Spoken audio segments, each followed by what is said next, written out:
My कल्टिवेटिव girlfriend की first episode में आपका स्वागत है। तो चलिए एक्सप्लेनेशन शुरू करते हैं। शुरुआत में दिखाया जाता है कि एक लड़की अपनी ताकत से छत का ताला तोड़ने की कोशिश करती है। लड़की अपनी ताकत का इस्तेमाल करके छत का ताला तोड़ देती है। ताकत के इस्तेमाल की वजह से बिल्डिंग की लाइट चली जाती। सीन चेंज होता है और दूसरे सीन में दिखाया जाता है कि मिस्टर ली बोलते हैं फिर से लाइट कट गई। मिस्टर ली जियोंग को बोलते हैं जाकर लाइट चेक करो। जियोंग बोलता है कि मैं अभी सोया था। मिस्टर ली बोलते हैं बकवास मत करो, तुम यहाँ पर नए हो। जियोंग बोलता है ओके मिस्टर ली, मैं ही गलत हूँ, मैं ही जाता हूँ। मिस्टर ली बोलते हैं अगर तुम्हारा बर्ताव ऐसे ही रहा तो तुम मुसीबत में पड़ सकते हो। जियोंग बोलता है कितने कमीने हैं मिस्टर ली, पहले ही दिन मुझसे ऐसा बर्ताव कर रहे हैं, खैर मैं भी क्या कर सकता हूँ। जियोंग छत पर जाता है और देखता है कि छत का दरवाजा खुला है और सोचता है कहीं चोर तो नहीं। जियोंग हिम्मत करके दरवाजा खोलता है और बोलता है कौन है यहाँ पर। जियोंग देखता है कि एक लड़की हवा में होती है। जियोंग की आवाज से लड़की नीचे गिर के बेहोश हो जाती है। जियोंग बोलता है अब मैं क्या करूँ, इस हादसे को अनदेखा कर दूं और वहाँ से जाने की कोशिश करता है।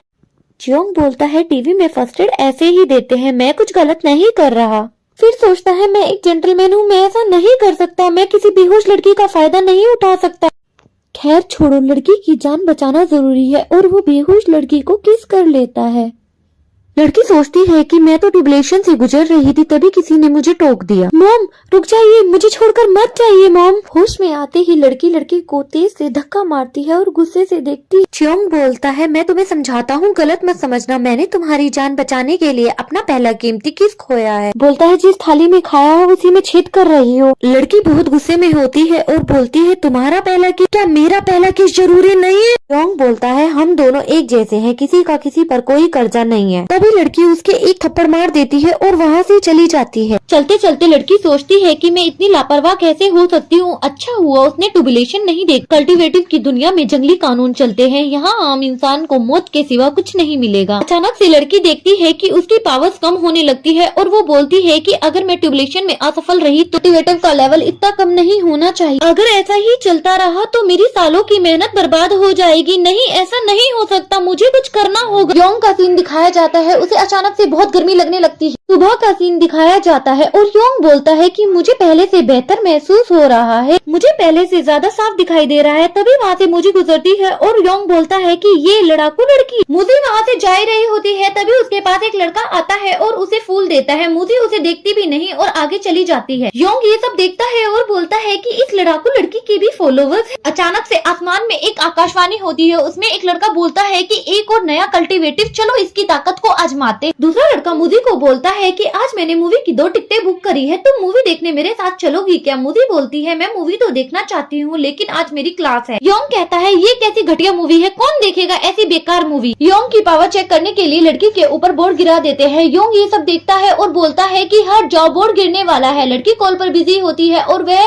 सुन नहीं पाती। जियोंग भागता है और लड़की को बचा लेता है। ये सब मुझे भी देख रही होती है और थोड़ा हैरान हो जाती है। जियोंग लड़की को बचाने के चक्कर में बेहोश हो जाता है। जियोंग होश में आता है और बोलता है मैं कहाँ हूँ, मुझे उसके सामने होती है। जियोंग बोलता है ये तो वही लड़ाकू लड़की है। मुझे धीरे धीरे जियोंग की तरफ बढ़ती है और बोलती है डार्लिंग कहाँ से शुरू करना है। जियोंग बोलता है पागल लड़की तुम ठीक हो ना। मुझे अपने शर्ट के बटन खोलने लगती है। जियोंग बोलता है रुक जाओ, क्या हम बात कर सकते हैं, प्लीज तुम कपड़े पहन लो। मुझे बोलती है जो मैंने मूवी से सेक्सी स्किल सीखी थी वो तो असफल हुई। जियोंग बोलता है जल्दी कपड़े पहनो, तुम करना क्या चाहती थी। मुझे बोलती है कि मुझे मेरी चीज वापस दे दो। जियोंग बोलता है मैंने तो तुमसे कोई चीज नहीं ली है, मैं तो एक नॉर्मल सा सिक्योरिटी गार्ड हूँ। मुझे बोलती है तुम्हें याद है तुमने उस लड़की को कैसे बचाया है। जियोंग बोलता है रुको, क्या वो लड़की ठीक है। मुझे बोलती है हाँ वो लड़की ठीक है, तुमने मेरी पावर का यूज करके लड़की को बचाया है। जियोंग बोलता है कुछ भी मत बोलो, मैंने तुम्हारी पावर यूज नहीं की है। मुझे अपनी पावर का यूज करने लगती है और जियोंग को बताती है कि वह एक हिडन कल्टिवेटिव है। जियोंग ये सब देखकर हैरान हो जाता है। मुझे बोलती है कि तुम्हें अब मेरा राज पता चल गया है, तुम्हारे पास 2 ही ऑप्शन है, या तो तुम मेरे हाथों से मर जाओ या तो तुम मेरे साथ कल्टिवेटिव का काम करो और इमोर्टल बन जाओ। एपिसोड 1 तो खत्म हो गया है। अगर आपको वीडियो अच्छी लगी हो तो मेरे चैनल को सब्सक्राइब करना। एपिसोड की शुरुआत में दिखाया जाता है रात का समय होता है। मुजी और जियोंग बातें कर रहे होते हैं। जियोंग बोलता है कि मैंने ऐसा होटल कभी नहीं देखा और ना मैं कभी कभी मैंने ध्यान से नहीं देखा, ये रात इतनी खूबसूरत भी हो सकती है। मुजी बोलती है तुम ऊपर की सतह देख रहे हो और ज्यादातर भाग अंधेरे से भरा हुआ है। योंग बोलता है क्या तुम जानती हो उन अंधेरी जगहों पर क्या हो रहा है? मुजी बोलती है नहीं। अगर आपको नेक्स्ट पार्ट की एक्सप्लेनेशन चाहिए तो प्लीज मुझे कमेंट करना, वीडियो को कंटिन्यू करते हैं। योंग बोलता है ये रोशनी भरा भाग देखना ही काफी है। मुजी बोलती है तुम बहुत बेवकूफ हो। योंग बोलता है मैं जानता हूँ कि दुनिया में कुछ जगहों पर बहुत ज्यादा अंधेरा है, उन जगहों पर लोग मरने के लिए मजबूर हो रहे होंगे और हताश हो रहे होंगे। मुझे अगर कल्टीवेशन से ताकत मिलती है तो मैं लोगों की मदद करूँ। मुजी बोलती है ये इतना आसान नहीं होगा और वो दोनों टाउन पर पहुँच जाते हैं। योंग पूछता है कि यहाँ पर हम ट्रेनिंग करने आए हैं और मुझे क्या करना होगा? मुजी बोलती है तुम धीरे धीरे ताकतवर बनना चाहते हो या नहीं, जल्दी बोलो। और मुजी से पूछता है कि मैं ऐसा कर सकता हूँ ना? योंग बोलता है हाँ बिल्कुल। तो मुजी बोलती है कूद जाओ और बोलती है कि मौत की कगार पर होने से लोगों के अंदर की छिपी हुई ताकत बाहर आ जाती है। अगर तुम मरना नहीं चाहते तो तुम्हारी ताकत ऐसे ही रह जाएगी। योंग बोलता है अगर मैं सच में मर गया तो क्या होगा? मुजी बोलती है कि न्यूज में खबर होगी स्कूल के सिक्योरिटी गार्ड की मौत हो गई। वैसे भी तुम बहुत भोले हो, अगर तुमने अपनी ताकत नहीं जगाई तो तुम्हें किसी दूसरे कल्टीवेटर के हाथों से आज नहीं तो कल मरना ही होगा। अच्छा होगा कि तुम खुद कोशिश करो। योंग बोलता है ये लड़की मुझसे बदला ले रही है। योंग कूदने की कोशिश करता है और बोलता है कि मैं मरना नहीं चाहता। मुजी बोलती है तुम्हारे पास सिर्फ एक ही मौका है, फिर मिलेंगे, और योंग को धक्का दे देती है। योंग नीचे गिरते हुए बोलता है कि मुझे मेरी पावर का इस्तेमाल करना होगा जैसे मैंने उस लड़की को बचाने के लिए किया था। योंग अपनी पावर को जगाने के लिए बहुत कोशिश करता है, इतनी कोशिश करने के बाद भी वो अपनी पावर नहीं जगा पाता। इस बार तो मैं सच में मरने वाला हूँ, क्या करूँ मैं, कैसे बचाऊँ खुद को, मेरी तो पावर भी इस्तेमाल नहीं कर पा रहा हूँ मैं। योंग देखता है कि मुजी उसे बचाने के लिए ऊपर से कूद जाती है और बोलता है तुम। मुजी बोलती है हम दोनों अब साथ में मरेंगे। योंग और मुजी नीचे गिर ही रही होते हैं, तभी योंग की पावर जाग जाती है। योंग और मुजी बच जाते हैं। योंग बोलता है कि अब मुझे प्लेन की जरूरत नहीं है, हम तो ऐसे ही उड़ सकते हैं। मुजी बोलती है हर चीज की एक कीमत होती है, ज्यादा खुश मत हो। योंग बोलता है कीमत चुकानी होती है। मुजी बोलती है मॉडर्न कल्टीवेटर की दुनिया में एक जंगल की तरह होती है जहाँ साधनों की कमी होती है। सारे कल्टीवेटर उस जंगल में छिपे होते हैं ताकि एक संतुलन बना रहे, किसी को किसी का पता न चले कि कौन कहाँ पर छिपा हुआ है। अगर किसी दिन किसी कल्टीवेटर ने आग जलाकर पूरे जंगल को रोशन कर दिया तो सारे कल्टीवेटर बाहर आ जाएंगे। तुम्हें क्या लगता है वो क्या करेंगे? योंग बोलता है कुछ नहीं, बाहर आकर वो आग सेकेंगे। मुजी बोलती है नामुमकिन, वो बेवकूफ इससे भी ज्यादा बेवकूफ भरी हरकतें करेंगे जिससे खुद को भी हानि होगी और साधनों को भी बर्बाद कर देंगे, उसकी भी जान ले लेंगे जब वो कमजोर होगा और उसी वक्त उसे मार देंगे। अगर तुम दुनिया के सामने खुद को लेकर आए तो मेरी जगह यहाँ पर कोई और होगा। सीन चेंज होता है, दिखाया जाता है कि कल्टीवेटर का मास्टर बोलता है कि एक और स्प्लिट एनर्जी आधे दिन में ही ऊंचे लेवल तक पहुंच गया। वो रूह को बोलते हैं कि तुम धरती पे जाओ और देखो कि वो कल्टीवेटर कौन है। रूह बोलती है आप आदेश दो, मैं उस पावर के मालिक को ढूंढूं। मास्टर बोलते हैं तुम इंसानों की दुनिया में जाओ और उस कल्टीवेटर को ढूंढो, उसकी ताकत को आजमाओ और ध्यान रखना कि कोई तुम्हें ना देखे। अगर वो कमजोर कल्टीवेटर हो तो उसे उसी वक्त मार देना। सुबह का सीन दिखाया जाता है। मुजी और योंग जा ही रहे होते तभी उसके सीनियर वहाँ पर आ जाते हैं और बोलते हैं मुजी तुम आ गए। मुजी बोलती है सीनियर तुम पूरे दिन से मेरा इंतजार कर रहे थे। सीनियर बोलता है लड़कियों का इंतजार करना तो लड़कों का धर्म होता है, वैसे वो मुजी बोलती है मुझे माफ करना सीनियर, हम अभी होटल से आए हैं और मैं बहुत थक गई हूँ। सीनियर बोलते हैं होटल? मुजी तुम इस बंदे के साथ सोई थी और थक भी गई। सीनियर को गुस्सा आता है और सीनियर योंग को मारने लगता है। तभी मुजी सीनियर के एक थप्पड़ मारती है और बोलती है मेरे बॉयफ्रेंड को सिर्फ मैं ही मार सकती हूँ, दफा हो जा, और वहाँ से चले जाते हैं। दूसरे सीन में दिखाया जाता है योंग और मुजी एक कैफे में बैठे होते हैं। मुजी बोलती है तुम अभी ये पुराना फोन इस्तेमाल कर रहे हो, इसमें तो टेलीग्राम भी नहीं होता। योंग बोलता है मैसेज के लिए तो काफी है। मुजी बोलती है अच्छा, और उसको न्यू फोन देती है, बोलती है कि तुम इसमें टेलीग्राम डाल लो और ऑनलाइन रहना। योंग बोलता है ये तो लव फोन है और मैं बहुत खुश हूँ। मुजी मैं क्या तुमसे एक सवाल पूछ सकता हूँ? मुजी बोलती है कौन सा सवाल? योंग बोलता है कि जो कमजोर कल्टीवेटर होते हैं वो छुपे होते हैं और ताकतवर उनकी जान ले लेते हैं। तुम भी तो कल्टीवेटर की दुनिया से हो, उन्होंने तुम्हें क्यों नहीं मारा? मुजी बोलती है क्योंकि तुमने मेरी ज्यादातर स्प्लिट एनर्जी सोख ली है। अगर मैं तुम्हें मारूंगी तो मेरी स्प्लिट एनर्जी लुप्त हो जाएगी। मेरे परिवार की खास तकनीक के द्वारा हमारी स्प्लिट एनर्जी का लेना देना हो सकता है, वरना मैं तुम्हारे साथ कल्टीवेट नहीं करती। यहाँ से जाने लगती है। तभी योंग बोलता है कि रुको मेरा एक और सवाल है। मुजी बोलती है कितने सवाल है तुम्हारे पास? योंग मुजी के पास जाता है और बोलता है कि आज रात हम कल्टीवेट कर सकते हैं। मुजी बोलती है क्या तुम सच में ये करना चाहते हो? नहीं नहीं मैं तो मजाक कर रहा था, चलो बाद में मिलेंगे, और वहाँ से जाने लगता है। मुजी आती है और उसका हाथ पकड़कर बोलती है कि क्या हम नई शुरुआत कर सकते हैं? है कि मुजी ने कहा था ये दुनिया बहुत खूंखार है, लेकिन मैं जब भी उसके साथ होता हूँ बहुत सुरक्षित महसूस करता हूँ। रात के सीन में दिखाया जाता है रूह इंसानों की दुनिया में आ जाती है और बोलती है कि इंसानों का खून कितना मीठा होता है। एपिसोड 2 यहीं पर खत्म होता है। अगर आपको मेरी वीडियो अच्छी लगती है तो लाइक जरूर कर और मेरे चैनल को सब्सक्राइब करना। मिलते हैं नेक्स्ट वीडियो। एपिसोड की शुरुआत में दिखाया जाता है रूह इंसानों की दुनिया में आ जाती है और उस लड़के को ढूंढने की कोशिश करती है, बट उसे वो लड़का नहीं मिलता। उसे एक आइडिया आता है और वो अपना स्मार्टफोन निकालती है, उसमें वो अपनी सेक्सी सी फोटो पोस्ट कर देती है। उसे देखकर बहुत सारे आदमी उसके पास आ जाते हैं। वो सब आदमियों को चेक करती है, उसमें से किसी के पास भी स्प्लिट एनर्जी नहीं निकलती। वो उन आदमियों को पीट देती है और बहुत ज्यादा फ्रस्ट्रेट हो जाती है और बोलती है कहीं वो गे तो नहीं और मेरा ये तरीका काम नहीं आया, मुझे अपने तरीके को बदलना होगा। होगा, लेकिन अभी तो मुझे कुछ सूझ नहीं रहा है, अब मैं क्या करूँ। सीन चेंज होता है, मिस्टर ली और योंग का सीन दिखाया जाता है। योंग मूजी से बातें कर रहा होता है, तभी देखता है कि मिस्टर ली कंप्यूटर में देखकर हंस रहे होते हैं और बोलते हैं कि वो क्यूट बॉय बोलते बोलते वो बाहर चले जाते हैं। योंग बोलता है कि कहीं इन्हें किसी ने वश में तो नहीं कर लिया, वन नाइट स्टैंड के चक्कर में किडनैप करके इनकी किडनी ना निकाल। मिस्टर ली बोलते हैं मुझे पार्क जाना होगा,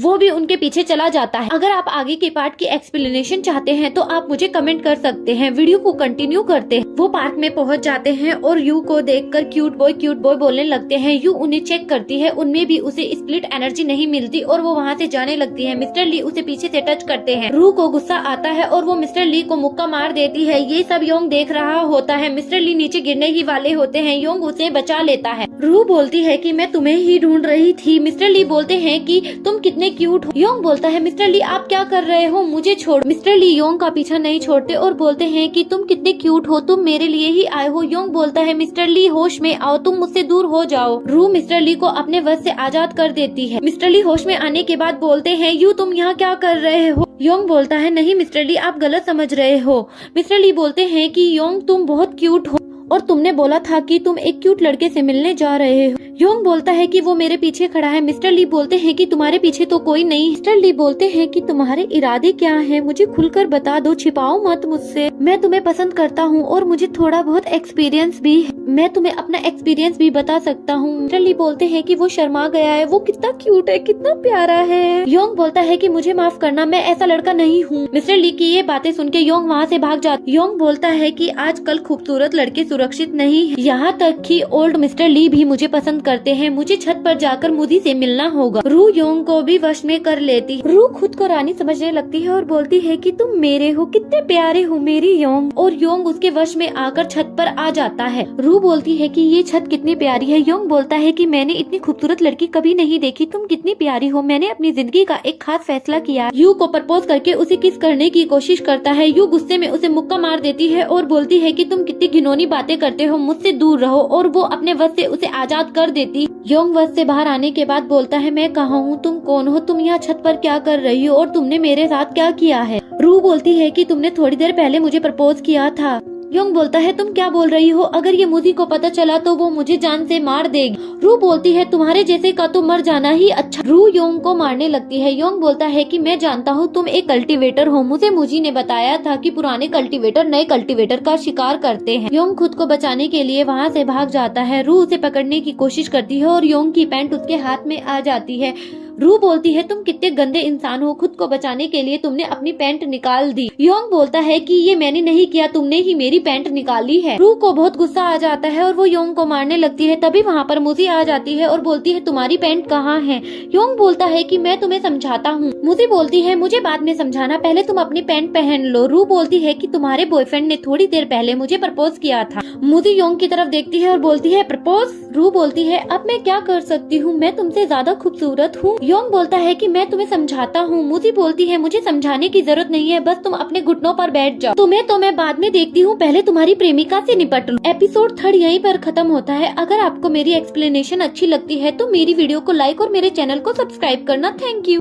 एपिसोड की शुरुआत में दिखाया जाता है योंग सोचता है कि मैं एक सिक्योरिटी गार्ड हूँ, आज मेरे साथ एक अद्भुत चीज हुई। सजा के तौर पर पिछले 10 मिनट से मुझे घुटनों पर बिठाया गया है। ये बिल्कुल सरप्राइज नहीं है, 2 हॉट लड़कियां मेरे लिए लड़ाई कर रही हैं, इसी तुम कैट फाइट भी बोल सकते हो। लड़कियां गुस्से में बोलती हैं क्या कहा तुमने, कोई भी तुम्हारे लिए नहीं लड़ रहा है, क्या तुम फिर से कह सकते हो। योंग बोलता है लेडीज मैं तो मजाक कर रहा था। लड़कियां बोलती हैं चुप रहो कमीने, और दोनों मिलकर मुक्का मार देती हैं। उसी योंग से बोलती है कि अब हम टेलीपैथ के द्वारा बातें करेंगे। रू बोलती है एक फाउंडेशन संगठन की शुरुआती स्टेज पे है और दूसरा कंडेंसेशन माइंड स्टेज पर है। इतने लो लेवल के कल्टीवेटर होने के बावजूद तुम्हारी हिम्मत कैसे हुई लोगों के सामने स्पिरिचुअल एनर्जी रिलीज करने की। मुझे बोलती है कि ये पहले ही महसूस कर चुकी है। रू उन दोनों को मारने के लिए अपना वेपन निकालती है। अगर आपको आगे के एपिसोड की एक्सप्लेनेशन चाहिए तो आप मुझे कमेंट कर सकते हैं। वीडियो को कंटिन्यू करते हैं। मुझे योंग से बोलती है कि मैंने जो तुम्हें बताया था तुम्हें वो याद है। योंग उसकी बातों को सोचने लगता है। कल्टीवेशन के अलग अलग लेवल्स होते हैं जैसे QI कंडीशन, फाउंडेशन संगठन, core of formation, nascent, solve, immortal, essence और भी अलग अलग कल्टीवेशंस होते हैं। हर लेवल की 4 स्टेज होती है, yearly stage, middle stage, last stage और पीक स्टेज।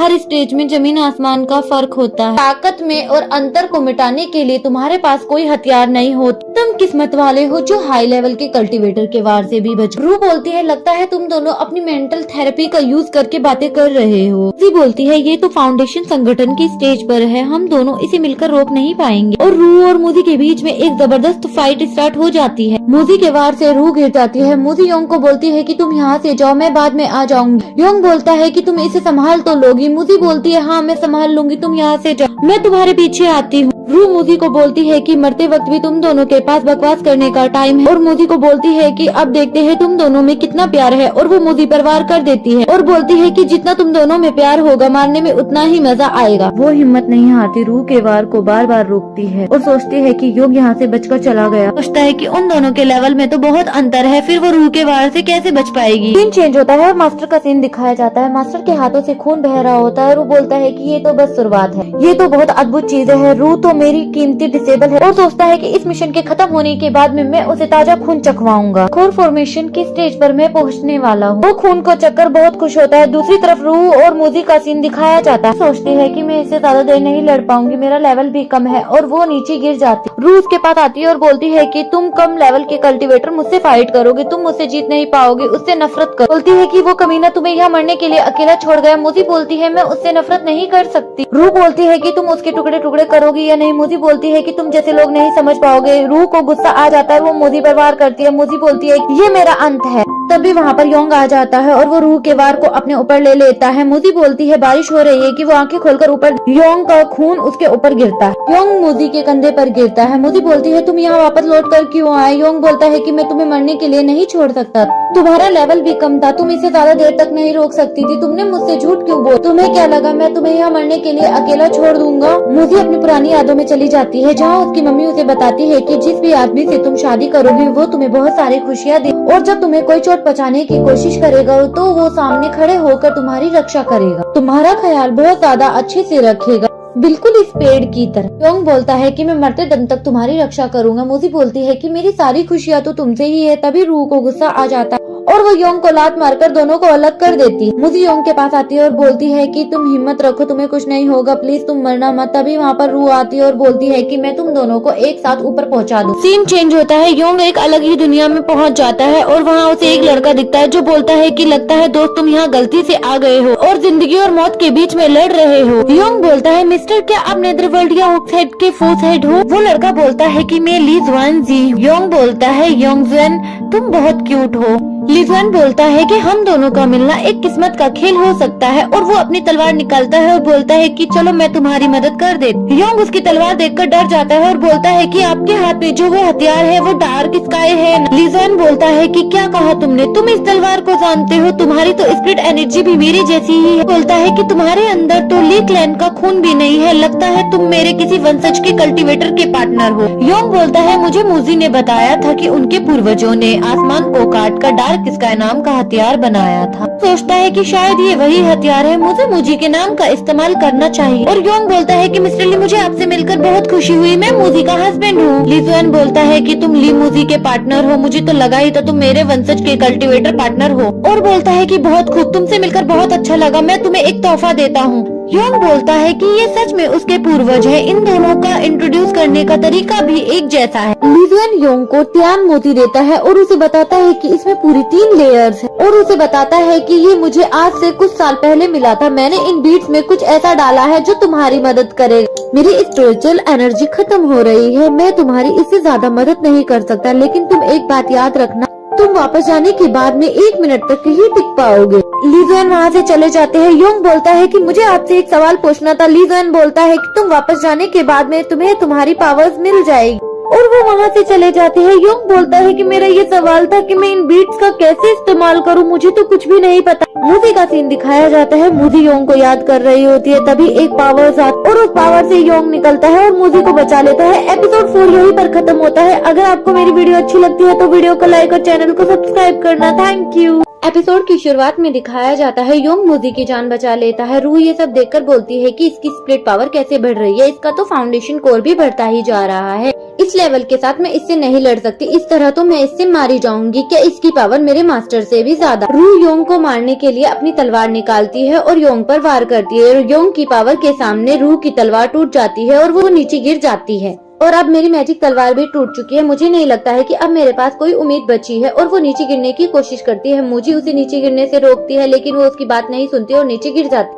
गिरते हुए सोचती है कि मैं अपनी किस्मत को काबू नहीं कर सकती, शायद मैंने अपने मरने का तरीका चुन लिया। रूह आंखें खोलकर देखती है तो वो योंग की बाहों में होती है और योंग बोलता है कि तुम एक लड़ाई हारी हो, तुम भाग भी सकती हो, ये इतना भी नामुमकिन नहीं। और योंग उसे अपनी पावर से ऊपर लेकर आ जाता है। रूह बोलती है कि तुम कुछ नहीं जानते, तुम्हारे जैसे कमजोर इंसान इस दुनिया की निर्दयता को कैसे समझे। रूह वहाँ से चली जाती है। मूजी बोलती है कि उसे जाने दो, सबके अपने राज होते हैं। और वो योंग का कान पकड़कर बोलती है कि बताओ तुम्हारे पास ये पावर्स कहाँ से? और बोलती है कि बताओ वो पावर क्या थी। योंग बोलता है कि दरअसल मेरा हमेशा से ही एक हीरो बनने का सपना था और मैं एक बड़ा ही कूल हीरो बनना चाहता था। ये सुनकर मूजी को गुस्सा आ जाता है और वो योंग को मुक्का मार देती है और बोलती है कि तुम कुछ कहना चाहते हो या नहीं। मूजी योंग का कॉलर पकड़कर बोलती है कि हम कहीं चलते हैं। योंग बोलता है कहाँ, आधी रात हो चुकी है और मैं बहुत ज्यादा थक भी गया हूँ। मूजी बोलती है रूम का सीन दिखाया जाता है। मूजी दरवाजे के पास खड़ी होती है और बोलती है कि अब बताओ तुम्हारी स्प्लिट पावर इतनी ज्यादा कैसे बढ़ गई। योंग बोलता है स्प्लिट पावर याद आया, मैंने उस टाइम भगवान से प्रार्थना की और मैंने मन में भगवान से बोला कि वो मुझे और ज्यादा ताकतवर बना दे और वो तभी वहाँ पर प्रकट हो गए। ये सब सुनकर मूजी बोलती है कि अब मैं तुम्हें सच बताती हूँ कि तुम्हारी और मेरी पावर को ऑब्जर्व करने का एक रहस्य है। योंग बोलता है कि मैं नहीं जानता, तुम देखो मेरा चेहरा, मैं कितना भोला भाला। मूजी योंग की तरफ हंसते हुए बढ़ती है और बोलती है कि मुझे कुछ खास कदम उठाने पड़ेंगे। मूजी योंग को बेड पर धक्का दे देती है और उसके दोनों हाथ बांध देती है और उसके ऊपर आकर बैठ जाती है। योंग बोलता है तुम क्या कर रही हो? मूजी बोलती है कि ये ली फैमिली का को कल्टीवेशन करने का एक अलग मेथड। और वो योंग को किस कर देती है और बोलती है कि इसके इस्तेमाल से यिंग और यांग का मिलाप होता है। और बोलती है कि स्प्लिट पावर एक चक्कर की तरह हमारे शरीर में बिना रुके प्रवेश करती रहे। उसके बाद हम शुरू करते हैं। योंग बोलता है कि ये इतना जाना पहचाना क्यों लग रहा है? हमारी स्प्लिट एनर्जी एक होने के बाद भी मुझे ऐसा लग रहा है मानो जैसे ढलते हुए सूरज की रोशनी मुझ में ही आ गिरी हो। ये काफी सुहाना और आरामदायक है। हम दोनों के सारे राज एक दूसरे के सामने आ चुके। ऐसा लग रहा है कि उसके मन की गहराइयों में छुपी हुई यादों को भी देख सकता हूँ। योंग मूजी की यादों में पहुंच जाता है और यादों में पहुंचने के बाद वो बोलता है कि मूजी कहाँ है, लेकिन उसे मूजी नहीं दिखाई देती। उसे वहाँ पर एक दरवाजा दिखाई देता है। वो उस दरवाजे के पास जाता है और बोलता है कि इस दरवाजे पे ताला क्यों है, और वो ताले को टच करता है और वो उसकी यादों के अंदर घुस जाता है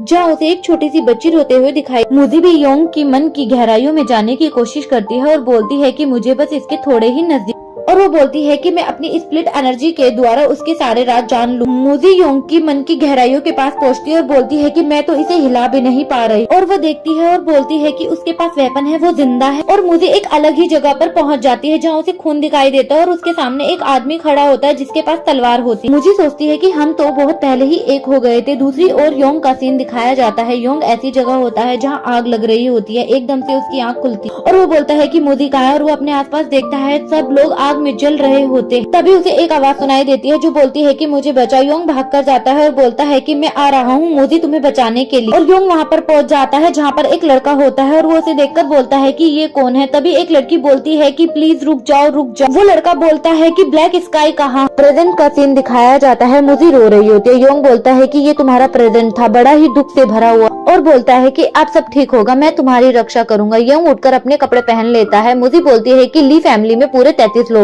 मेरे अलावा सब उस दिन उसके हाथों से मारे गए। सब हमारे फैमिली ट्रीजर ब्लैक स्काई के वजह से हुआ है। और बोलती है कि मुझे यकीन है जब तक मेरे पास ये ब्लैक स्काई है मेरी उससे किसी दिन मुलाकात जरूर होगी। और बोलती है कि मेरी माँ और बाकी रिश्तेदार जो उसके हाथों मारे गए हैं, मैं मूजी उनकी कसम खाती हूँ कि उसका खून उनकी कब्र पर चढ़ा। योंग बोलता है कि उसका लेवल क्या है, क्या हम दोनों मिलकर भी उसे नहीं हरा सकते? मूजी बोलती है सबसे ऊंचे कल्टीवेटर उस क्लैन के मुखिया का है, नेसेट सोल के ईयरली स्टेज पर होगा, और उसके बाद 6 एल्डर हैं जिनके लेवल इंडिपेंडेंट सोल जैसे। और बोलती है कि हम उसका एक बार भी सहन नहीं कर पाएंगे अगर उससे हम अभी मिले। तो मर जाएंगे। योंग बोलता है कि वो बहुत ज्यादा खतरनाक है और वो मूजी के पास मूजी का हाथ पकड़कर बोलता है कि चिंता मत करो, मैं तुम्हारे साथ हूँ और मैं तुम्हारी मदद करूंगा। आखिरकार हम दोनों को कल्टीवेशन कपल जो। और ये सुनकर मूजी योंग के गाल पर किस करती है। योंग ये देखकर बहुत ज्यादा खुश हो जाता है और बोलता है कि जब मैंने उसी किस को महसूस किया तब काफी देर हो चुकी थी। मैं चाहता हूँ कि काश ये समय इसी पल रुक जाए। मूजी योंग के करीब आती है और बोलती है कि आज मेरी रक्षा करने के लिए तुम्हारा इनाम है। योंग बोलता है कि मुझे मेरी स्प्लिट पावर के बारे में बात करनी है। तभी मूजी उसके होठों पर हाथ रख देती है और बोलती है कि तुम्हें अब बाहर जाना चाहिए और सोचती है कि मैं तुम्हारे मन के राज को नहीं जान पाई, लेकिन काफी समय के बाद कोई है जो मुझे अपना सा लगा,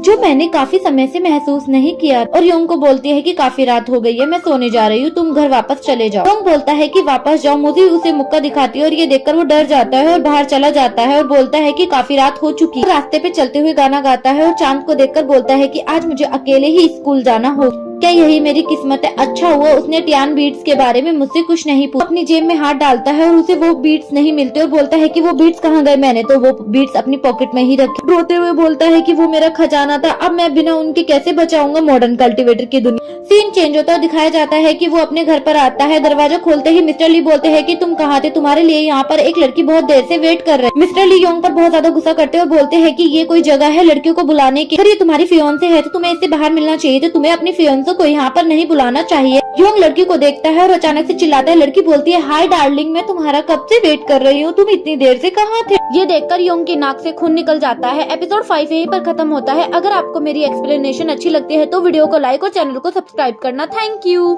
एपिसोड की शुरुआत में दिखाया जाता है योंग रू से पूछता है कि तुम यहाँ पर क्या कर रही हो? रू बोलती है कि मैं तुम्हारा कब से इंतजार कर रही हूँ, तुम मुझे देखकर सरप्राइज नहीं हुए? योंग बोलता है तुम, तभी रू बोलती है कि तुम मुझे भूल गए हो। योंग बोलता है कि नहीं नहीं, तुम मुझे याद हो, तुमने ऐसे कपड़े क्यों पहने हैं? रू बोलती है कि मुझे तुम्हारी मदद चाहिए। योंग बोलता है कि तुम्हें ऐसे कपड़े पहनने की जरूरत नहीं है। रू क्यूट फेस बनाकर बोलती है कि मेरे पास रहने के लिए कोई जगह नहीं है, मैं कहाँ पर सोऊं? योंग बोलता है वो तुम, तभी रू बोलती है कि कैसा रहेगा अगर मैं तुम्हारे बेड पर सोऊं तो? योंग रू की बात सुनकर बोलता है कि अगर तुम इस बेड पर सोओगी तो मैं कहाँ पर सोऊंगा? तभी मिस्टर ली आते हैं और उसके कंधे पर हाथ रखकर बोलते हैं कि तुम्हें अगर कोई दिक्कत ना हो तुम मेरे साथ सो जाओ। ये बात सुनकर योंग वहाँ से थोड़ी दूर भागता है और बोलता है कि नहीं नहीं, आज मैं नीचे सो जाऊंगा। मिस्टर ली योंग के हाथों को छूने की कोशिश करते हैं। योंग बोलता है कि मिस्टर ली आप क्या कर रहे हैं? मिस्टर ली बोलते हैं कि तुम मेरे साथ सो जाओ। योंग बोलता है कभी नहीं। सुबह का सीन दिखाया जाता है। एक लड़का अपने हाथ में गुलाब का फूल लेकर रू को प्रपोज करता है और रू उसे मना कर देती है। वो लड़का बोलता है कि मैंने तुम्हें इम्प्रेस करने की बहुत ज्यादा कोशिश की है, तुम्हारे मना करने से मुझे बहुत ज्यादा दुख हुआ है और रोना भी आ रहा है। तभी एक लड़का आता है, उसे लात मार देता है और बोलता है कि यहाँ से दफा हो जाओ और बोलता है कि फालतू का टाइम वेस्ट मत करो। इस लड़की को प्रपोज करने के लिए लाइन में बाकी लड़के भी इंतजार कर रहे हैं। वो लड़का बोलता है कि आप कितनी खूबसूरत है, क्या आप मेरे साथ डेट पर चलना चाहेंगी? रू अपने सर पर हाथ मारती है और बोलती है कि ये तो सारा डांसिंग ट्रेडिशन के साइड इफेक्ट्स हैं। रू के पास गुलाब वाला लड़का दोबारा आता है और बोलता है कि तुम मेरा प्रपोजल एक्सेप्ट कर लो। तभी वहाँ पर तेज रफ्तार में एक कार आती है जिससे वो नीचे गिर जाता है। वो कार वाले से बोलता है कि अगर तुम्हारे पास कार है तो तुम कहीं भी शो ऑफ कर सकते हो, तुम्हें ऐसा लगता है? कार से सीनियर निकलता है और उसके मुंह पर पैसा फेंक कर मारता है। वो लड़का बोलता है कि तुम्हें क्या लगता है पैसे से सब कुछ हो सकता है? लड़का बोलता है हाँ बिल्कुल। कार के दूसरे डोर से एक आदमी निकलता है जो बोलता है कि मिस्टर योंग देखो वहाँ से मूजी आ रही है। मूजी बोलती है कि ये तो वही है। रू बोलती है हाँ ये वही है। सीनियर उसके पास आते हैं और बोलते हैं कि तुमने इसे गिरा दिया है, मैं इसे उठाकर दे देता हूँ। मूजी बोलती है कि ये उसका है, मैं भी आउटडेटेड नहीं हूँ।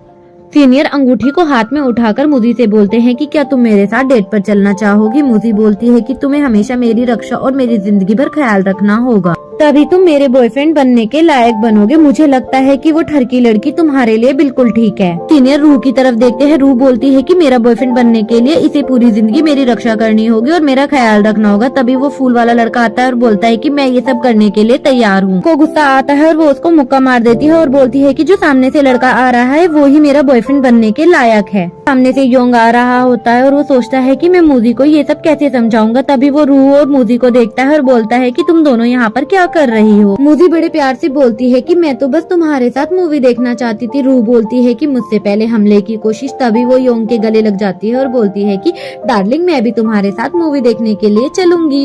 ये सब देखकर मूवी गुस्सा हो जाती है और बोलती है कि कुतिया कमीनी तुम मेरा बॉयफ्रेंड छीनना चाहती है। रूह बोलती है कि तुम्हारा बॉयफ्रेंड अब से ये मेरा है और मैं हमेशा इसके साथ ऐसे ही रहूंगी। ये सब सुनकर सारे लड़के वहाँ से भाग जाते हैं। सीनियर का नौकर बोलता है कि मास्टर आपको तो जलन के मारे खून की उल्टियाँ हो रही है।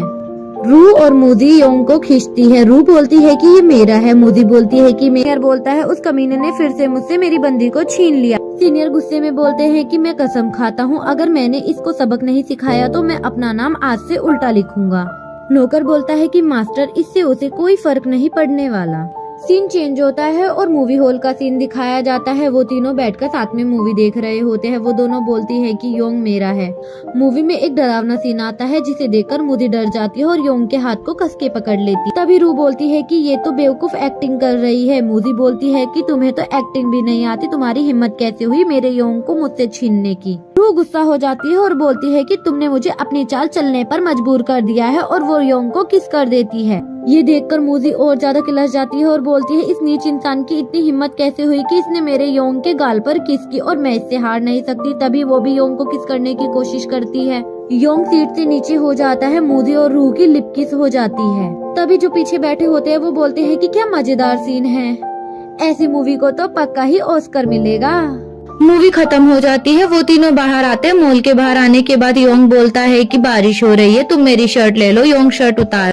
योंग के शर्ट उतारने से पहले ही वो दोनों शर्ट खींचना शुरू कर देती हैं। खींचने के चक्कर में योंग को धक्का लगता है और वो बारिश में गिर जाता है। योंग को ठंड लगने लगती है। तभी वो दोनों योंग के पास भागकर आती हैं और बोलती हैं कि मुझे माफ करना, तुम ठीक हो ना। योंग बोलता है ये स्क्रिप्ट राइटर कितना जीनियस है, मेरी तो आंखों में आंसू ही आ गए। सुबह का सीन दिखाया जाता है। योंग मूजी से मिलने के लिए जा रहा होता है। तभी वो सोचता है कि मूजी को ऐसा लगता है कि मेरा और रूह का चक्कर चल रहा है। उम्मीद करता हूँ कि उसे ये गिफ्ट पसंद आए।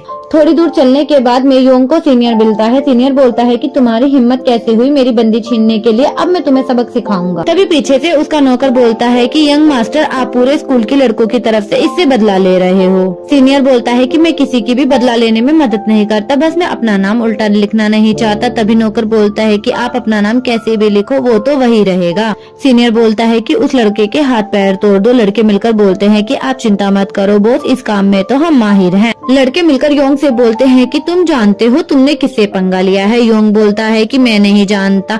पीछे से एक लड़का बोलता है कि इससे बातें करना बंद करो, सीधा इसकी धुलाई करो। योंग बोलता है कि तुम गलत समझ रहे हो। वो लड़का बोलता है कि नहीं तुम ही। योंग उनसे बचने के लिए बोलता है कि पीछे देखो पोकेमोन। वो पीछे मुड़ के देखते हैं, इतने में योंग वहाँ से भाग जाता है। योंग को पकड़ने के लिए पीछे लड़के भी भाग रहे होते हैं। तभी सीनियर का नौकर पैर अड़ा देता है जिससे योंग गिरने लगता है। गिरते हुए योंग बोलता है कि मूजी का गिफ्ट। तभी सामने रूह खड़ी होती है। रूह भागकर आती है और बोलती है कि अब तुम मुझसे कोई नहीं बचोगे। तुम्हारी हिम्मत कैसे हुई मेरे डार्लिंग को हाथ लगाने के लिए, और वो लड़कों की धुलाई करना शुरू कर देती है। ये देखकर मूजी भी वहाँ पर आ जाती है और बोलती है कि तुम्हारी हिम्मत कैसे हुई मेरे योंग को हाथ लगाने की, और वो लड़कों की धुलाई करती है अच्छे से।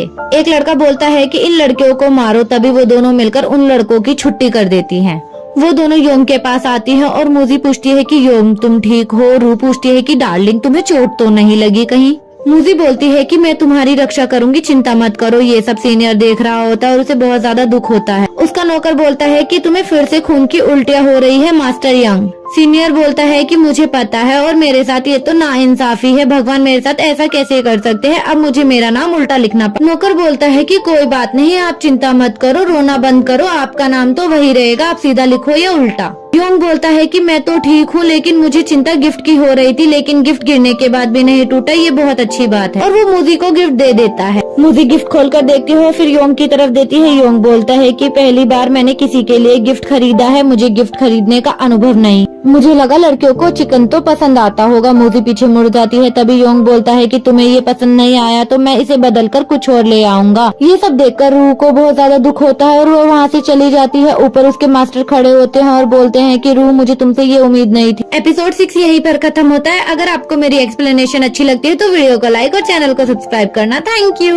एपिसोड की शुरुआत में दिखाया जाता है योंग और मूजी जा रहे होते हैं। योंग बोलता है कि मुझे बहुत बुरा लग रहा है कि मैंने पहले तुम्हें कोई गिफ्ट नहीं दिया। उन दोनों की नजर रूह पर पड़ती है। मूजी रूह को देखकर बोलती है कि यहाँ पर भी आ गई, और योंग सोचता है कि ये अकेली है, हमेशा मेरे जैसे। ये सोचने के बाद योंग मोजी से कुछ बोलने ही वाला होता है, तभी मोजी उसके मन की बात समझ जाती है और बोलती है कि तुम जाओ। योंग रूह के पास भागकर जाता है और उसे रोकता है। रूह बोलती है तुम्हें क्या चाहिए? योंग बोलता है कि हम दोस्त बन सकते हैं। वैसे भी कहावत है कि दोस्ती की शुरुआत तो लड़ाई से ही होती है, और हमने साथ में मूवी भी देखी थी। तभी रूह को गुस्सा आता है और वो बोलती है कि अगर तुम्हारा लेवल बड़ा न होता तो अब तक मैं तुम दोनों को मार चुकी होती, और बोलती है कि मैं तुम्हारे पास इसीलिए आई कि तुम मेरी रक्षा कर सको। अपना हाथ रूह की तरफ बढ़ाता है और बोलता है कि तुम चिंता मत करो, मैं तुम्हारी हमेशा रक्षा करूँ। रूह को गुस्सा आता है और वो बोलती है कि तुम्हें यह मोजी ने भेजा है मुझे चिढ़ाने के लिए। योंग बोलता है कि तुम उसे गलत समझ रही, मैं उसकी पुरानी यादों में जाकर आया हूँ। वह अपने परिवार की मौत के शोक में अभी तक वहाँ रो रही थी। वो इस खूंखार दुनिया में अकेली है और वो भी अकेलेपन को महसूस करती है। योंग रूह को समझा रहा होता है पर रूह समझती नहीं है और बोलती है मुझे तो लगता है कि वो एक बस घमंडी औरत है। योंग बोलता है वो बिल्कुल ऐसी नहीं है, वो बहुत ज्यादा मजबूत बनने की कोशिश करती है, फिलहाल वो सिर्फ मुझ पर भरोसा कर सकती है। रूह बोलती है कि तभी तुम उसकी रक्षा करते हो। योंग बोलता है कि मैं तुम्हारी भी रक्षा करूंगा, अगर तुम खतरे में हुई तो मैं अपनी पूरी कोशिश करूंगा तुम्हें बचाने के लिए, क्योंकि तुम मेरी दोस्त हो। ये सुनकर रूह बहुत ज्यादा इमोशनल हो जाती है और वहाँ से भाग जाती है। तभी मोजी उसके पीछे आती है और बोलती है कि उसे जाने दो, ज्यादा सर पर मत चढ़ाओ वरना मुझे जलन होगी। योंग बोलता है कि ऐसा नहीं है। सीन चेंज होता है, एक स्कूल का सीन दिखाया जाता है।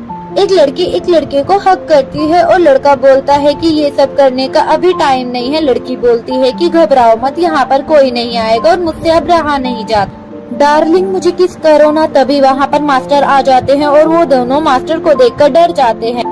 मास्टर बोलते हैं कि तुम अपनी ठरक को कम नहीं कर पा रहे हो, तुम दोनों यहाँ पर ठर की बातें कर रहे हो, तुम दोनों मेरे कल्टीवेशन के बीच में आ रहे हो। तभी वो लड़का मास्टर के पास जाता है और बोलता है कि तुम हमें डिस्टर्ब कर रहे हो, हम तुम्हें डिस्टर्ब नहीं कर रहे हैं। मास्टर उसका गला पकड़कर उसे दबा देता है और वो लड़का मर जाता है। तभी लड़की भी डर जाती है और मास्टर लड़की को भी मार देते। मैंने कभी नहीं सोचा था कि मेरे फ्रेड आर्ट का ब्रेक थ्रॉट इतना ही नजदीक होगा। एक रूह नाम की फसल है जिसे मैं बरसों से उगा रहा हूँ, आखिरकार वो बनकर तैयार हो गई है। रूह इधर उधर भटक रही होती है। तभी मास्टर वहाँ पर आ जाते। रूह से पूछते हैं कि मैंने तुम्हें जो काम दिया था तुमने वो पूरा कर दिया क्या? रूह बोलती है कि मैं फेल हो गई हूँ, आपको निराश करने के लिए मुझे माफ कर देती है कि मैं उसे मारने ही वाली थी, तभी उसकी ताकत बहुत ज्यादा बढ़ गई इसलिए मैं उसे हरा नहीं। ये सुनने के बाद रूह चौंक जाती है और वो मास्टर को कुछ बोलने ही वाली होती है। तभी मास्टर बोलते हैं कि इन 10 दिनों के अंदर तुम उनके साथ रहो और उन पर नजर रखो। मास्टर बोलते हैं ठीक है, मैं इन दोनों के शरीर का खून चूस लूंगा तो मेरा थोड़ा सा लेवल बढ़ जाएगा और 10 दिनों के अंदर मैं उन दोनों कल्टीवेटर को मार दूं, कोई मेरे अस्तित्व को पहचान ना पाए। रूह बोलती है जी माँ। रूह वहाँ से जाते वक्त सोचती है कि अगर इसका फ्राइड आर्ट पूरा हो गया तो ये उनके साथ मुझे भी मार देगा और मास्टर उन दोनों के शरीर को खा जाता। आधी रात में योंग रूह को ढूंढ रहा होता है और सोचता है कि वो कहाँ चली। तभी उसके पास रूह आती है और वो रूह की तरफ देखता है और बोलता है कि तुमने इतनी आधी रात को मुझे यहाँ पर क्यों बुलाया है? रूह की तरफ आगे बढ़ती है। योंग बोलता है रुक,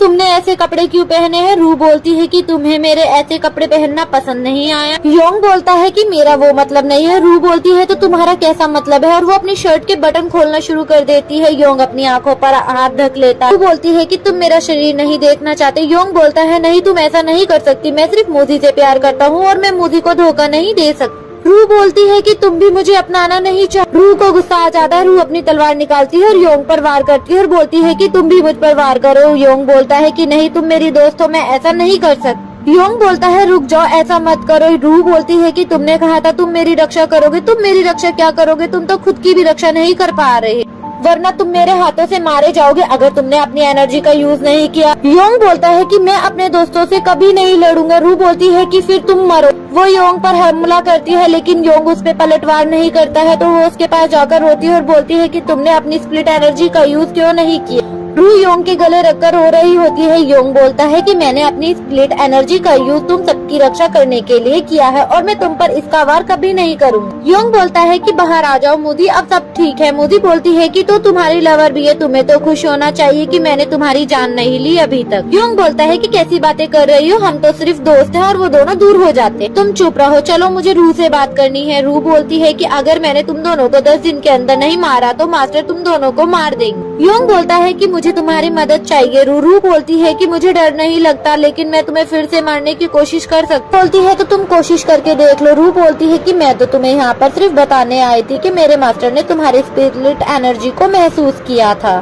मुझी बोलती है कि अगर हम रूह के हाथों मारे गए तो ये हमारी सबसे बड़ी गलती होगी और रूह अगर हमारे हाथों मारी जाती है तो उसके खुफिया प्लान जारी रहेंगे। अगर हम तीनों जिंदा रहते हैं तो रूह उनके पास वापस नहीं जा सकती। रूह बोलती है कि मैंने नहीं सोचा था कि स्कूल की क्वीन का IQ उसकी खूबसूरती के विपरीत होगा। मुझी बोलती है कि निराश करने के लिए माफ करना। योंग बोलता है कि रूह के मास्टर तो ताकतवर बंदा है। रूह बोलती है इतना ही नहीं, मास्टर जल्दी कोर फाउंडेशन के मिडिल स्टेज पर पहुंचने वाले हैं, वो हम सबको एक साथ मार देंगे। योंग बोलता है कि अब तो हमारा खेल भी मास्टर का सीन दिखाया जाता है। मास्टर ध्यान में बैठे होते हैं और बोलते हैं कि अब मेरा कल्टीवेशन बहुत जल्दी जल्दी बढ़ रहा है, बस मुझे अब उन दोनों कल्टीवेटर्स का खून चाहिए। मेरे कल्टीवेशन के 10 साल बच जाएंगे, जल्दी मैं कोर फाउंडेशन के मिडिल स्टेज पर पहुंच जाऊंगा। एपिसोड 7 यहीं पर खत्म होता है। अगर आपको मेरी एक्सप्लेनेशन अच्छी लगती है तो वीडियो को लाइक और चैनल को सब्सक्राइब करना। Thank you.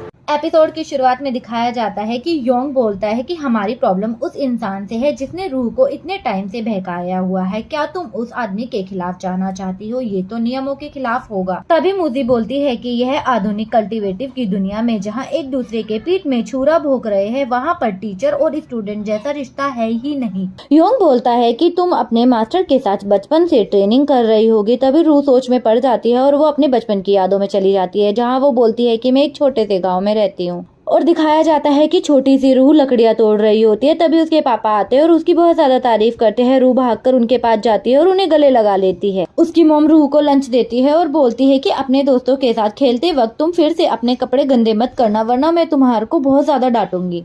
रूह अपने माता पिता को बाय बोलकर वहाँ से चली जाती है और उसे बच्चे देखकर बोलते हैं कि देखो देखो वो कितनी अजीब मॉन्स्टर है, उसे देखकर तो मुझे बहुत ज्यादा डर लग रहा है, और उस पे हंसते भी हैं। रूह उनके पास आके बात करने की कोशिश करती है। तभी बच्चे बोलते हैं कि तुम कितना भी क्यूट बनने की कोशिश कर लो, लेकिन हम तुमसे दोस्ती नहीं करेंगे, तुम एकदम मॉन्स्टर जैसी दिखती हो। रूह को उनकी बातें सुनकर बहुत ज्यादा गुस्सा आ जाता है और वो बोलती है कि इन्हें माफ कर दो, रहने दो, चलो छोड़ो। लेकिन वो बच्चे उसके ऊपर पत्थर फेंक कर मारते हैं। फिर उससे रहा नहीं जाता और वो उन सबकी पिटाई कर देती है। रूह बोलती है कि तुम जैसे बच्चे मेरे दोस्त नहीं हो सकते, मेरे दोस्त तो बहुत ज्यादा दयालु होंगे। तभी ये बातें सुनकर बच्चे वहाँ से भाग जाते हैं। उनमें से एक बच्चा बोलता है, मेरे पिता नी गैंग के हैं, वो तुम्हें सबक सिखाएंगे, तुमने मुझ पर हाथ उठाया है, देखो मैं तुम्हारा क्या हाल करवाता हूँ अपने पिता से बोलकर। सीन चेंज होता है और दिखाया जाता है कि रूह एक नदी के पास आती है, जहाँ पर एक जलपरी होती है जिसे चोट लगी होती है। रूह उसको दवाई लगाती है और बोलती है कि जल्दी ठीक हो जाएंगे। जब तुम मुझे इस नदी के पास मिली थी तब मुझे लगा था तुम मर ही चुकी हो, लेकिन नहीं, तुम जिंदा थी। लो, मैंने ये अपनी मम्मी से कहकर तुम्हारे लिए बनवाया है, तुम पेट भरकर ये खाना खाओ, तुम पूरी तरह से जल्दी ठीक हो जाओगी अगर इतना अच्छा अच्छा खाना खाओगी तो। रूह और जलपरी इतनी ज्यादा क्लोज दोस्त बन जाते हैं। रूह से बोलती है कि अगर तुम कल्टीवेटर करके इंसान बन जाओगी तो मैं तुमसे बहुत ज्यादा बातें कर पाऊंगी, तुम्हारे साथ गेम खेल पाऊंगी। एक दिन मैं तुम्हें पहाड़ियों से नीचे अपने गांव ले जाऊंगी और सबको दिखाऊंगी तुम कितनी प्यारी मेरी दोस्त हो और तुम मुझसे कितना ज्यादा प्यार करती हो। रूह बोलती है कि अब हम हमेशा दोस्त रहेंगे, ये मैंने सोचा था, लेकिन ऐसा कुछ नहीं हुआ। तभी मास्टर का सीन दिखाया जाता है। मास्टर बोलते हैं कि हे बच्ची, तुम अपने मन की खुद ही कर सकती हो, लेकिन मैं तुम्हारे बारे में एक बात कहना चाहूँ। वो बोलते हैं कि तुम उस मॉन्स्टर से दूर रहो। रूह बोलती है क्या? मास्टर बोलते हैं कि वो मॉन्स्टर की वजह से तुम अपना सब कुछ खो बैठोगी। रूह डीमन से मिलने जा ही रही होती है। तभी वो बोलती है कि मैं उसकी झूठी बातों पर विश्वास क्यों करूं कि मैं अपना सब कुछ खो बैठूंगी। तभी वो अचानक से किसी को देखती है और गिर जाती है। वो डीमन वहाँ लोगों को मार रही होती है। तभी उनमें से कहता है ये तो एक चाइनीज डीमन योगी कहलाता है, ये तो सबको मार देगा। वो डीमन पूरे शहर में तबाही मचा देता है और वो बहुत ज्यादा घबराकर वहाँ से भागती है। तभी वो अपने गाँव की तरफ देखती है और सारा गाँव जल रहा होता है। रूह अपने गांव में आती है, देखती है कि पूरा गांव तबाह हो गया है, जल गए हैं, बहुत से लोग मर गए हैं। रूह अपने माता पिता को ढूंढ रही होती है। वो बोलती है कि पापा मम्मी आप कहाँ हैं, मैं आपको ढूंढ रही हूँ।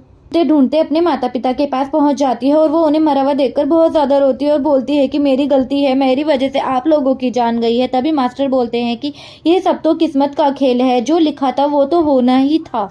मास्टर रूह को बताते हैं कि माना कि हम सब स्नेक स्प्रिट को घायल करने में कामयाब हुए, लेकिन हम उसे रोक नहीं पाए। उसने पूरे गांव में तबाही मचा दी और लोगों को मार दिया। खांसी आती है और रूह मास्टर के पास भागकर आती है और बोलती है कि मास्टर मुझे माफ कर दो। मास्टर बोलते हैं कि मेरे से ज्यादा समय नहीं है, वो स्नेक स्प्रिट जंगल की तरफ गई है।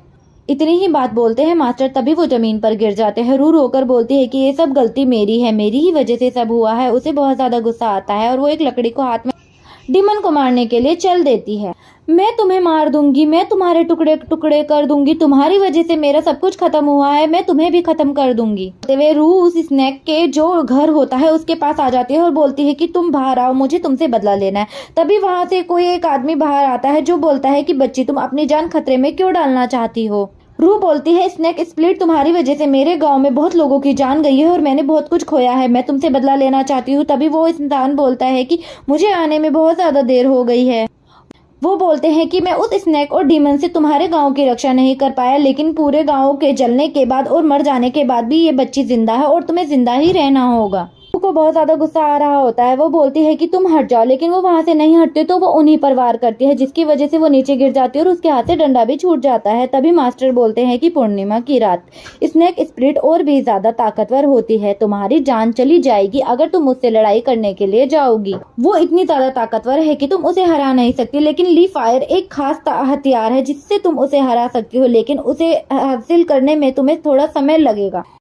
मास्टर बोलते हैं कि वो हथियार मेरे पास है, मैं तुम्हें वो हथियार दे सकता हूँ, और वो रूह को हथियार दे देते हैं। रूह वो हथियार लेकर मारने के लिए चली जाती है डीमन को, और डीमन को ढूंढने के लिए उसी के खून का इस्तेमाल करती है। जहाँ जहाँ डीमन के खून के निशान पड़े होते हैं वो डीमन को ऐसे खोज लेती है। वो वहां जाकर बोलती है कि तुमने मुझे धोखा दिया, तुमने मेरे पूरे गाँव को मार दिया, तुमने ये अच्छा नहीं किया। लेकिन जब वो डीमन की तरफ देखती है तो वो स्नेक स्प्लिट बहुत ज्यादा घायल होती है। तो उससे पूछती है कि तुमने ऐसा क्यों किया, लेकिन वो स्नेक स्प्लिट उस पर वार कर रहा होता है। तभी रूह उसको चाकू मार देती है और बोलती है कि तुमने मुझे धोखा क्यों दिया। वो स्नेक स्प्लिट रूह पर वार करने नहीं, रूह को दवाई लगाने के लिए आई थी, और लेकिन रूह को लगता है कि वो उस पर वार कर रही है तो वो उसे मार देती है। तभी वो उसके कंधे पर गिर जाती है, को गले लगाकर बहुत ज्यादा रोती है और बोलती है कि मेरी दोस्त मुझसे बहुत बड़ी गलती हो गई, और वो और ज्यादा रोने लगती है। रूह अंधेरी रात में अकेले चल रही होती है। तभी उसके सामने मास्टर आ जाते हैं और वो बोलती है कि आप इमोर्टल हो, आप मेरे गांव को बचा सकते हैं, प्लीज आप इमोर्टल हो तो मेरे गांव को बचा लीजिए। किसी की मृत्यु, किसी का जन्म, किसी का पुनर्जन्म, ये तो स्वर्ग के बनाए हुए नियम है। किसी को पुनर्जीवित करना स्वर्ग के नियमों के खिलाफ होगा। मुझे नहीं लगता कि मैं ऐसा कुछ कर सकता हूँ। तभी रूह बोलती है कि लेकिन मैंने तो अपना सब कुछ खो दिया है, अब मैं क्या करूँ, अब मैं कहाँ पर जाऊँ, तो मेरे पास सिर्फ मेरा दर्द ही बचा है और कुछ नहीं बचा, अब मैं क्या करूँ। तभी मास्टर आते हैं, उसके सर पे हाथ रखकर बोलते हैं कि क्या तुम मेरी स्टूडेंट बनकर मेरे साथ कल्टीवेटर के रास्ते पर चलना चाहोगी। मास्टर बोलते हैं कि ऐसे तुम्हारे दिल में दर्द भी नहीं होगा। तभी रूह बोलती है कि क्या आप कहना चाहते हैं कि मैं इमोर्टल बनने से मेरे दिल का दर्द नहीं होगा। मास्टर उसे बताते हैं कि कल्टीवेटिव के अंदर कोई भी भावनाएं नहीं होती, कोई भी भावना उन्हें तोहके से नहीं भटका सकती, उन्हें बिल्कुल भी दर्द महसूस नहीं होता। रूह बोलती है कि मास्टर आपको मेरा प्रणाम, मैं आपका स्टूडेंट बनने के लिए बिल्कुल तैयार हूँ। उसके बाद में मैं मास्टर के साथ कल्टीवेशन की राह पर चलने लगी। एक दिन जब मैं मास्टर के साथ कल्टीवेशन की ट्रेनिंग कर रही थी, तब मैंने देखा कि मास्टर एक एविल कल्टीवेशन की तैयारी कर रहे हैं, जो अपने कल्टीवेशन बढ़ाने के लिए किया जाता है। यहाँ तक कि उनका मेरी तरफ देखने का नजरिया भी बदल गया था, मानो जैसे अपने शिकारी शिकार की तरफ देख रहा हो, ऐसे मास्टर मुझे आजकल देखने लगे हैं। रूह एकदम से डर जाती है और वो अपने प्रेजेंट में वापस आ जाती है। तभी योंग बोलता है कि रूह तुम ठीक हो। रूह बोलती है हाँ मैं ठीक हूँ। रूह उन दोनों को बताती है कि इस तरह का एविल आर्ट आम लोगों के खून का इस्तेमाल करते हैं और कल्टीवेशन का लेवल बढ़ाने के लिए करते हैं। दूसरी तरफ कल्टीवेशन के खून का इस्तेमाल करके वो एक दिन एक लेवल से दूसरे लेवल पर आसानी से प्रवेश कर जाएंगे। इसलिए कल्टीवेशन का खून उनके लिए एविल आर्ट के लिए किसी टॉनिक के जैसा होगा और उनका लेवल और ज्यादा बढ़ जाएगा, उनमें और ज्यादा पावर और एनर्जी आ जाएगी। तभी मूजी बोलती है कि अगर वो तुम्हें मारकर तुम्हारा खून पिएंगे तो वो उस लेवल तक पहुंच जाएंगे। तभी रूह बोलती है कि वो कोर फॉर्मेशन के लेवल की स्टेज पर हैं। एपिसोड 8 की एक्सप्लेनेशन यहीं पर खत्म होती है। अगर आपको वीडियो अच्छी लगी तो वीडियो को लाइक और चैनल को सब्सक्राइब करना। मिलते हैं आपसे नेक्स्ट वीडियो में।